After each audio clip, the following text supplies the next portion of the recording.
So today is August 6th. What's up, America? August 6th. If you're born on August 6th, then you're basically a god in human clothing. So August 6th, I'm going to say the ones that didn't make the cut. Then I'll go to my number 2, and then I'm going to go from 2019, 18, all the way up to number 1. So we crescendo to the greatest event that has ever happened on all the August 6th. What do you think it will be? So, first I want to mention the holidays around the world. You got the H.H. Sheikh Nahyan's Ascension Day. Sounds like some holy thing. It's the United Arab Emirates, the father of their country. So Sheikh Nahyan, he ascended to the throne, right? He became the president, prime minister, king, or what have you. The United Arab Emirates, they got Dubai, and Dubai's got the tallest building ever. So, the United Arab Emirates really got themselves organized. So they're celebrating the Sheikh Nahyan's Ascension Day today, August 6th. And then Bolivia, they're going to get their independence from Spain in 1825, but Simon Bolivar, he had actually defeated the royalists in Peru on the same day in 1824. Bolivia is actually named after Simon Bolivar. Jamaica, they celebrated Independence Day, but the Queen still rules them. So I don't even understand what the hell Jamaica is. They're celebrating their Independence Day. There was a poll that said most of them would do better under British rule. You're still under British rule. So I couldn't make Jamaican Independence Day a holiday because they weren't really independent, right? The Queen said, all right, you can be independent as long as I get to run your country. And they're like, all right, the head of state means they're ceremonial officially, that's on the money, so it's not like literal, but ceremonial, it's their face. The face of Jamaica is Queen Elizabeth II, just like Canada. Yeah, some revolutionary shit there, not. Russian Railway Troops Day, Hiroshima Peace Memorial Ceremony. So it's Hiroshima, that's terrible, right? That's not a day to celebrate. Russian Railway Troops, that's interesting, right? That's unique.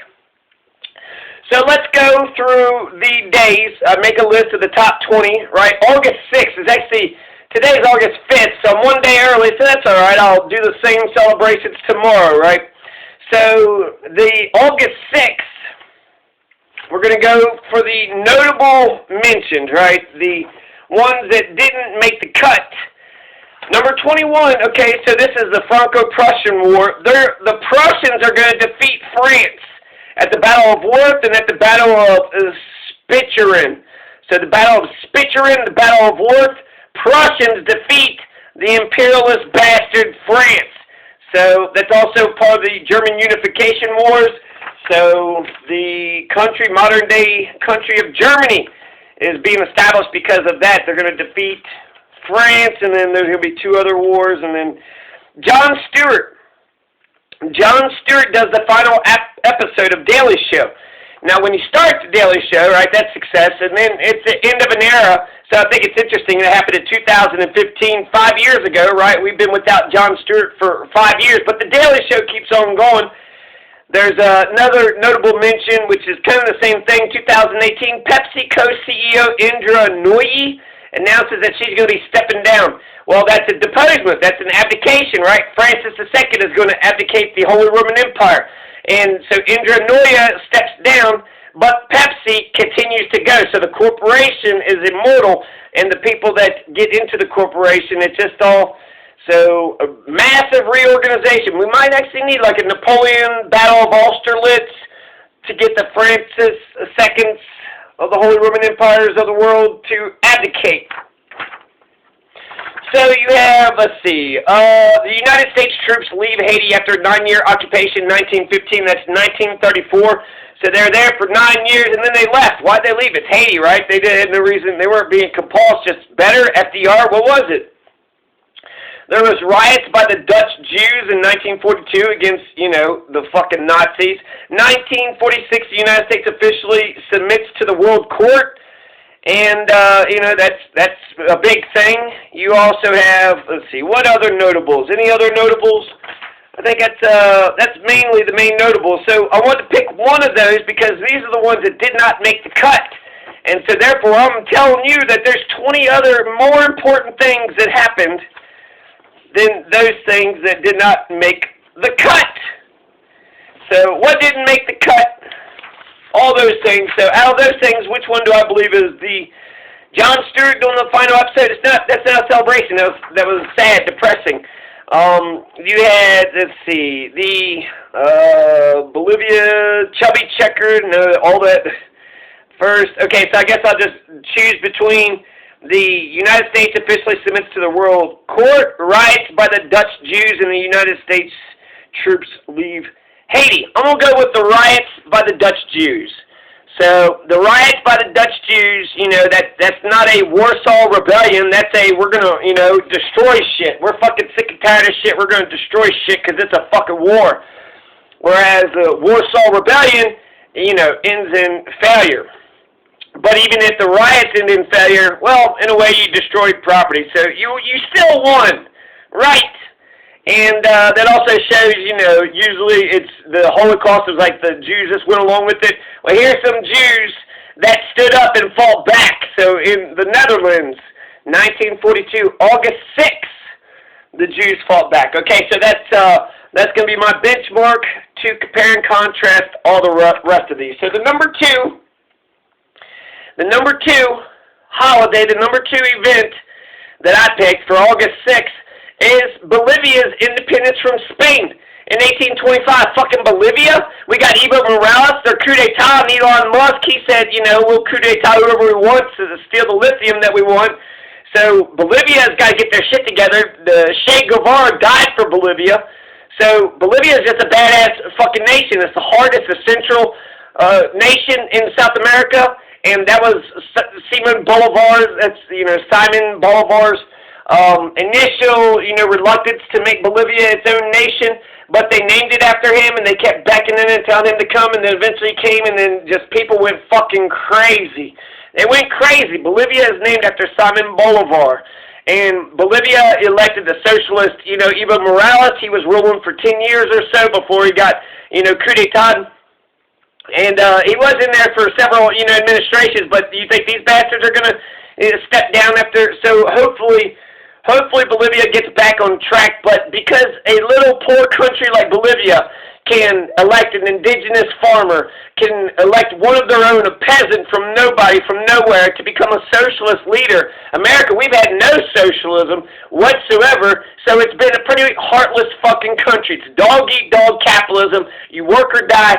No questions asked. That's it. So, yeah, the Independence Day, this is in Bolivia. They're celebrating it, August 6th. This is an actual holiday that Bolivia celebrates. But the historical events, the days behind these are just as important. So you're going to have Peru. Peru is going to kick the Spanish' ass 1 year prior. And then it looks like that Bolivia gains independence from Peru. But then I read the declaration, and it was actually a declaration of Peru. So, yeah, there's a little bit of complication there, but fucking Bolivia kicked some ass, right? Kicked out the Spanish imperialist invaders. And just like we kicked out our British invaders and imperialist oppressors, Bolivia kicked out their oppressors. So that's the number two holiday. Is that better than the Dutch Jews revolting? I don't know. I mean, one, the Dutch Jews revolting gives you inspiration, but that's not what brings about the end of the war. But Bolivia, this is the end of the war, and we were victorious and successful.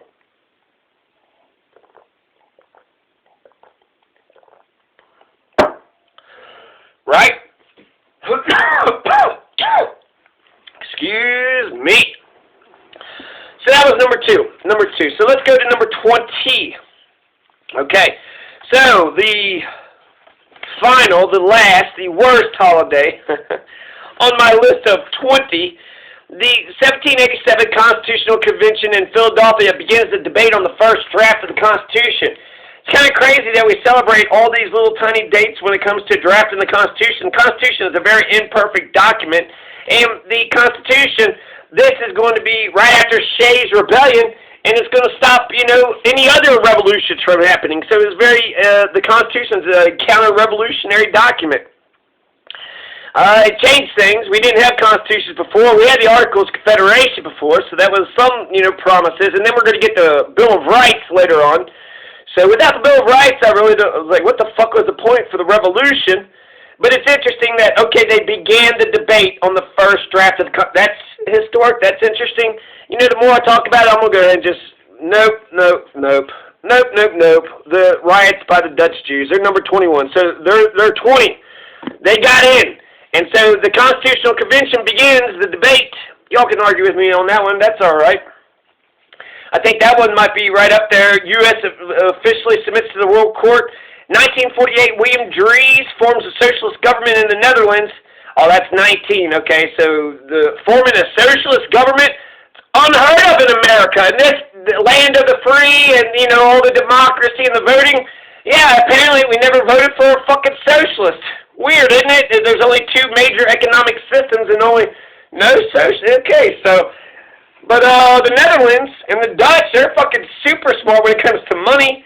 The Netherlands, they're a wealthy country who has a big social net, and they began a socialist government in 1948.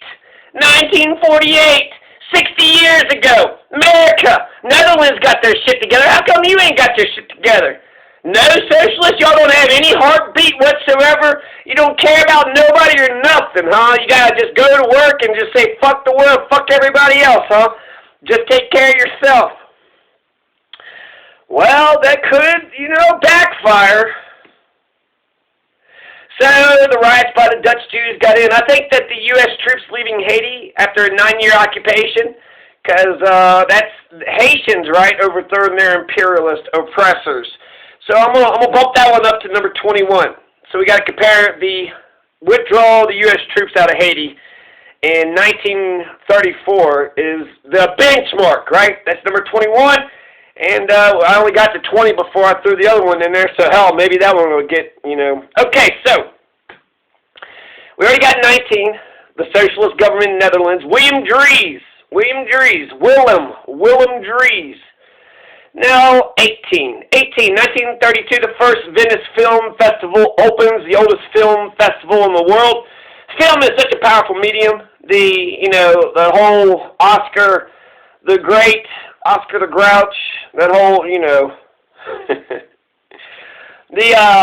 lot of lists, American Film Institute said that Citizen Kane was the #1 movie, and the reason why, it's a decent movie, right? It's an interesting storyline. But it's about William Randolph Hearst. This motherfucker is a newspaper magnate. He's a baron. He owns all these newspapers, and so therefore he can control public opinion very much. He actually got us into the Spanish-American War, and that shows it in the film. So you can remember that from history, from reading it, but when you watch it, that makes you think about William Randolph Hearst in a different way. So film is a very powerful medium, and it gives you a perspective that perhaps reading in your imagination couldn't do. It makes it real, right? It gives you, so anyways, the oldest film festival in the world, the first Venice Film Festival, they opened, right? Clint Eastwood, he did all those spaghetti westerns in Italy, but that happened in 1932. I'm going to keep it. I don't know if it's better than the, U.S. troops leaving Haiti. It's great for Haiti. And I'm not sure if they kicked him out or if the, U.S. just said it's time to come home. So, yeah, the first Venice Film Festival opens. So happy August 6th, everybody. Venice Film Festival, the very first one. All right, 18. So 17. Moving right along here.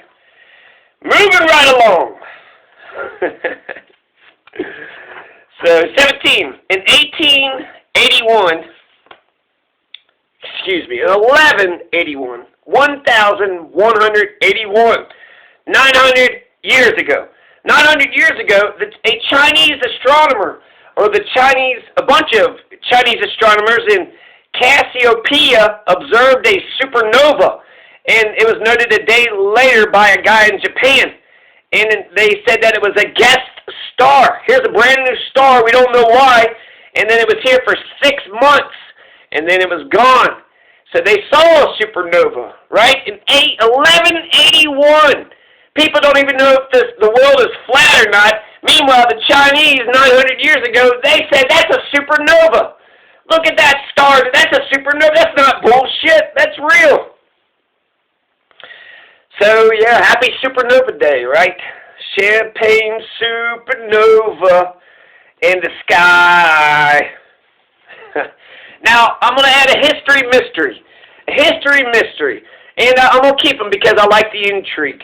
Now, I believe that both of these are probably not very important historically, but I believe that sometimes what's important is when a person hears about a thing, then they investigate and research. And there's two history mysteries that happen on the exact same day. And I'd like for you, the American public, to think about it. What the hell happened? This is 1930, August 6th. Judge Joseph Forrest Crater steps into a taxi in New York, and he disappears. Goes all Jimmy Hoffa. Who is Joseph Crater? I don't know who the hell Joseph Crater is. He's got something to do with Tammany Hall and the corruption that was Tammany Hall, right? That fucking kingpin, whatever that guy's name was. But, so, yeah, what happened? Joseph Crater just steps into a taxi. He's a judge, right? He's a judge, and he's powerful, and he's got all these things and all these cases and shit. And then one day he just gets into a taxi and says, you know, Saya fucking where'd he go? Where did he go? So there's a history mystery. 1930, August 6th, same day, the same day. So maybe they're connected, right? In Norway, no, there were some explorers from Norway, some Norwegian explorers on White Island, Kivitoa. They discovered the remains of a balloonist, his diaries, and some photos, and some balloonist debris. So what happened to the balloonist? Clearly he crashed. Did he run into a hawk? Did he run into a storm? He was going around, going to be the first one to the North Pole, and then now he's just, you know, his remains. Or did he pull a Joseph Crater, right? Did he just, you know, fake his own death and pretend that that's just to get some insurance? No, the balloonist probably died. Joseph Crater probably, you know, tried to find a different life. Steps into a taxi. He could have been killed. He could have been killed, but it seems like Joseph Crater got the, you know, fuck, they're getting close, so got to get out of here. So Joseph Crater, that's a history mystery. What the hell happened to Joseph Crater? And then the balloonist. What's up with this balloonist? That they're both 16. I combined them, okay? So the balloonist might not be as, but Tammany Hall, how many times do people bring up Tammany Hall and, you know, spoils, the spoil system, right? You get elected, you give a bunch of jobs to all your friends and family. That's the spoil system. That's a corrupt machine. Tammany Hall, who was that main guy? And why they call it Tammany Hall? I guess it was Tammany Hall, the name of the hall that they met. Anyways, 16 now to 15. There's two internet days. 1991, Tim Berners-Lee releases files describing his idea for a World Wide Web, and www debuts as a publicly available service on the internet. That's 1991, August 6th, releases files describing his idea for the World Wide Web, and he gets picked up and the internet is formed. So thank you, Tim Berners-Lee. He's still a professor doing professing shit. So the internet, right? Pretty fucking important. It defines our postmodern era. 15, right? So 14, where are we at now? 14.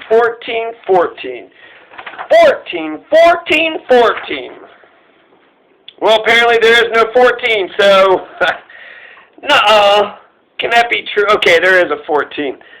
The Bull Moose Party. You know, we were never socialists, but we did have a progressive, and we almost got a progressive on Teddy Roosevelt when he went against Taft. But to split the ticket, give Woodrow Wilson the thing. You know what? I'd rather have a chance of getting a goddamn progressive. Splitting the ticket, fuck you. Teddy Roosevelt kicked ass. Taft lost.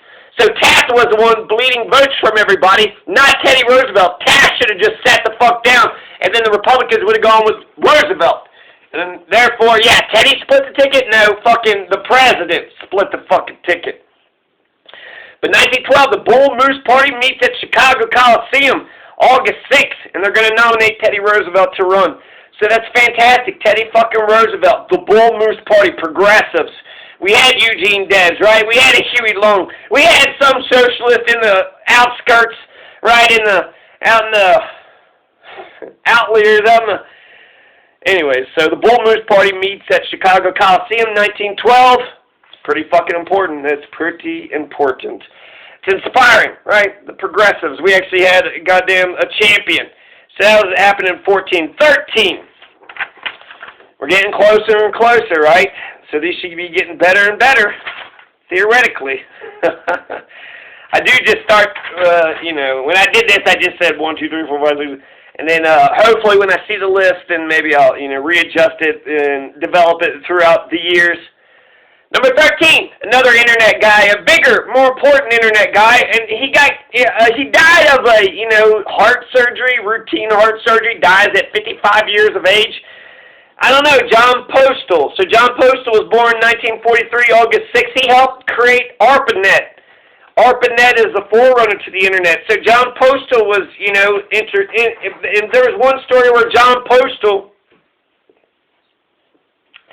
the government was going to have like the central database, like in one of their government buildings, and then John Postal called, all the internet companies and said, let's have it over here in the research. So it was a coup d'etat or an overthrow. It was actually revolutionary. So he actually had a revolution when it comes to the internet. Instead of centralizing it with the government shit, he centralized it with the researchers who actually created the internet. So, some story. I need to understand the internet better too. So this gives me a reason to ARPANET, forerunner to the internet. What the fuck is the actual internet? www.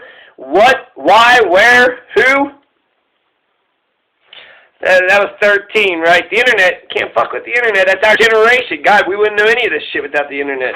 Number 12. Number 12. Number 12. Number 12.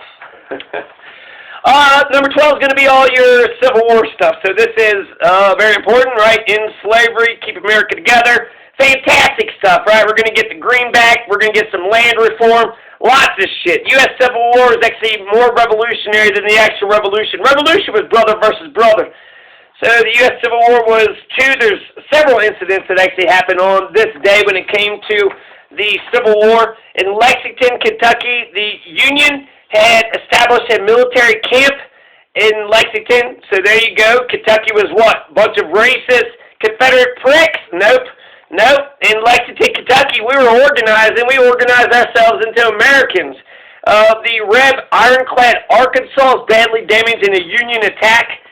So they have these ironclads, right? But poor Confederates, right? Their fucking ironclads just badly damaged. They just gotta leave that thing in the harbor, right? Scuttled on the Mississippi River near Baton Rouge, Louisiana, after the engine failed.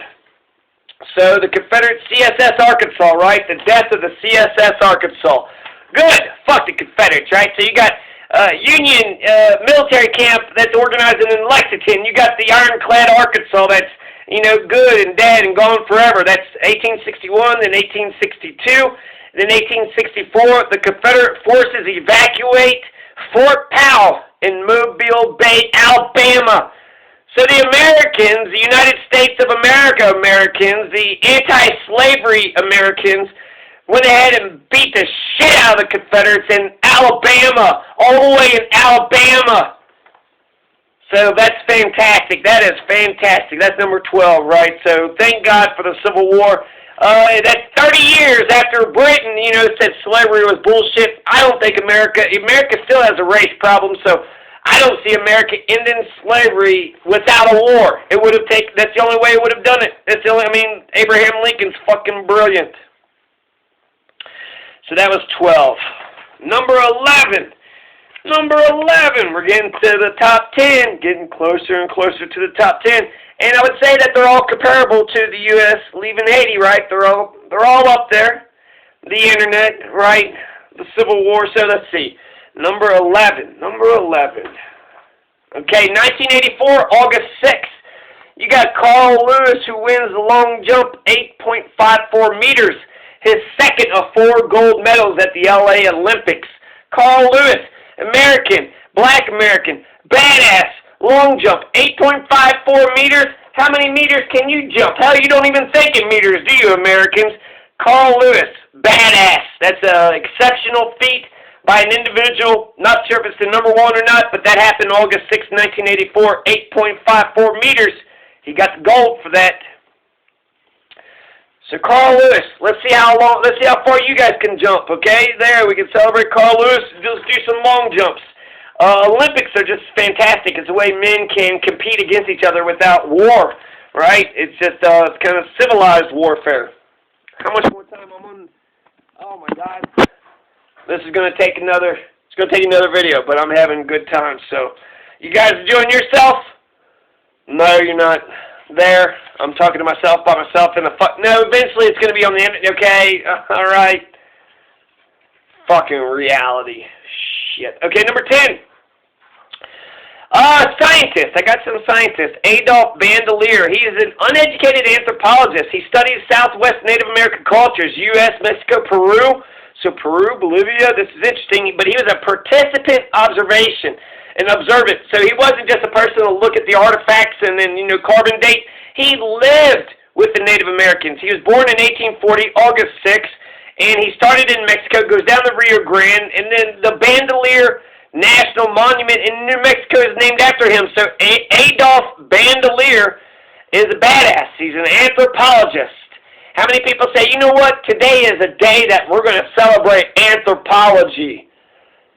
That's right. I do that. So Adolf Bandelier, born 1840. It's a very important man, and he did some important work. That's number 10. Number 11. No, we already did 11. We're going up. We're doing it the way you're supposed to do it, right? Number 9. Francis II. This is fantastic. I am bowled over by this, okay? So 1806. Talk about some fucking history. Francis II, the last Holy Roman Emperor, abdicates, therefore ending the Holy Roman Empire. What is the Holy Roman Empire? Voltaire said it's neither holy nor an empire nor Roman. It's not all that. It's totally Orwellian.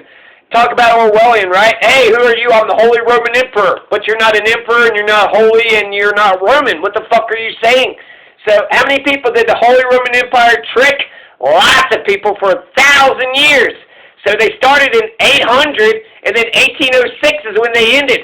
And they ended so quickly. Napoleon came and conquered the Germans at the Battle of Austerlitz, 1806 or 1805 or some shit. And this is Napoleon's most famous success.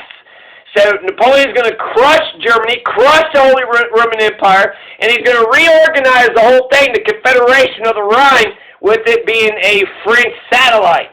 So it's not even the Germans, right? The princes and the German kings and princes, they lost to Napoleon, and then Francis II abdicates. The Holy Roman Empire, one man quits, and now the Holy Roman Empire is no more. And that happened August 6th, 1806. There's a lot of shit to this. So Francis II, his aunt is Marie Antoinette. He comes from the house of Habsburgs. He was the Holy Roman Emperor for 14 years. 14 years, right? So people are freaking out about this emperor in America, been in power for 3 years, but he was in power for 14 years. It's a little too long anyways. So he's, after the Battle of Austerlitz, after he abdicates, he's going to go ahead and declare himself the King of Austria and Croatia and Hungary and Bohemia. And then he's going to be the first president of the German Confederation in 1815. So Francis II doesn't just go quietly into that good night, but the Holy Roman Empire does. And while Francis II tries to hang on, he founds Austria-Hungary, right? But what happens to the Austrian-Hungarian Empire in the First World War? It gets dissolved. So, what the fuck? I guess Austria still exists, so that might be France's, legacy, but the Holy Roman Empire, been around for 1,000 years. Napoleon came in and just ended it, right? Ended that Reich, that 1,000-year Reich. That was the first Reich of, Hitler. He said the Third Reich. So the Treaty of Pressburg, it weakens the Austrian Empire. They reorganize it. Confederation of the Rhine, the French satellite. The German Confederation is going to last for 50 years until 1871.